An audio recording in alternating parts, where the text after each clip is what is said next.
కేవలం నిజాలే మాట్లాడుకుందాము ఈ వీడియోలో వీలైనంత వరకు. సున్నా సంజనా గారికి అన్ఫేర్ జరిగిందని అయితే అంటున్నారనమాట సంజనా గారిని అభిమానించారు. ఎందుకంటే సంజనా గారికి 0 అనేది వచ్చింది ఈరోజు మనకి. సో 14వ వారం సోమవారంలో చూసుకున్నట్లయితే 0 మనీ అనమాట. సో అందరికి ఇప్పుడు ఇమానియల్కి 2,50,000, సో తనుజ గారికి 2 లక్షలు, పవన్కి 1,50,000, సుమన్ శెట్టి గారికి 1,00,000, ఈ విధంగా అందరికీ ఇంత అమౌంట్లు ఇచ్చినప్పుడు మరి సంజనా గారికి మాత్రం ఎందుకు 0 ఇచ్చారు? సో సంజనా గారిని కావాలని హౌస్ అంత టార్గెట్ చేస్తున్నారు అని చెప్పి సంజనా గారిని అభిమానించే వాళ్ళు గ్రూప్ డిస్కషన్స్లో మాట్లాడుతున్నారు అనమాట. సో అంటే బేసిక్గా ఏం జరిగిందంటే లాస్ట్ అంటే అమౌంట్ డిస్ట్రిబ్యూషన్ అయిపోయింది ఫస్ట్లో.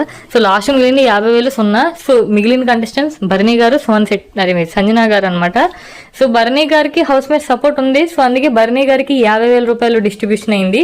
సో ఇంకా మిగిలిన సంజనా గారు మిగిలిన అమౌంట్ 0. సో 0 అమౌంట్ సంజనా గారికి ఇంకా దక్కడం జరిగింది. సో అందుకే ఆవిడ జైల్లోకి కూడా వెళ్ళారనమాట.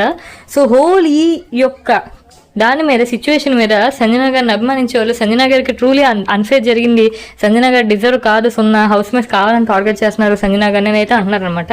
సో దీనిపై మీ ఒపీనియన్ ఏంటి? సంజనా గారికి నిజంగా అన్ఫేర్ జరిగిందా లేదా ఫెయిరేనా అనేది కామెంట్ చేయండి.